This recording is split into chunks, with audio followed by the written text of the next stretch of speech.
In a high-paced drama, Delhi Chief Minister Arvind Kejriwal was arrested by the Enforcement Directorate in excise policy-linked money laundering case on 21st March. The AAP leader became the first sitting Chief Minister to have been arrested. ये लोकतंत्र की हत्या है और इस देश के अंदर तानाशाही की घोपड़ा है। ईडी कोर्ट्स के सामने कोई भी सबूत नहीं रख पाई है। Delhi Chief Minister Arvind Kejriwal withdrew his plea from the Supreme Court of India. The senior advocate Abhishek Singhvi, representing Kejriwal, said that the Chief Minister will contest the remand proceedings before the trial court and then come back to the apex court with another petition. Now, the arrest comes hours after the Delhi High Court denied any interim protection from arrest to him. This was in connection with the summons issued to him by the federal agency. The Delhi Chief Minister had till now skipped nearly 9 ED summons issued to him.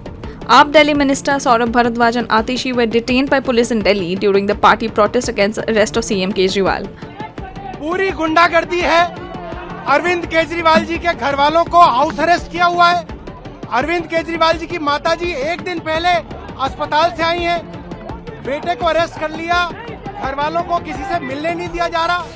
शांतिपूर्ण protest रोका जा रहा है। ITO पे हम जा नहीं सकते।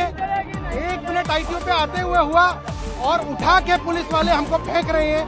पूरी तानाशाही है। Now, why was Kejriwal arrested?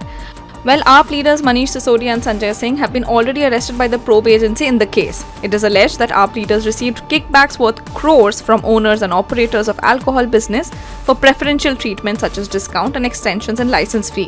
ED has alleged that the excise fee was implemented as part of a conspiracy to give wholesale business profit of 12% to certain private companies. Now, after the arrest, AAP leader Gopal Rai termed Arvind Kejriwal's arrest as a murder of democracy. ये लोकतंत्र की हत्या है और इस देश के अंदर तानाशाही की घोपड़ा है। अगर अरविंद केजरीवाल को गिरफ्तार किया जा सकता है तो इस देश के अंदर हर बच्चे को गिरफ्तार किया जा सकता है, उसकी आवाज को दबाया जा सकता है। इसलिए साथियों, आज से लड़ाई शुरू हुई है। अरविंद केजरीवाल एक व्यक्ति नहीं, अरविंद केजरीवाल एक विचार है। ईडी कोर्ट्स के सामने कोई भी सबूत नहीं रख पाई है।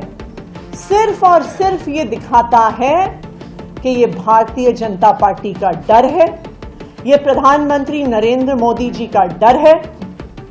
प्रधानमंत्री नरेंद्र मोदी जी को, भारतीय जनता पार्टी को ये लगता है कि अगर देश में कोई एक नेता है जो उन्हें चैलेंज कर सकता है तो उस नेता का नाम अरविंद केजरीवाल है। The AAP said that Kejriwal will continue to discharge his CM duties from jail. They have called for a nationwide protest outside BJP office against Kejriwal's arrest. The Delhi police has beefed up the security of the city.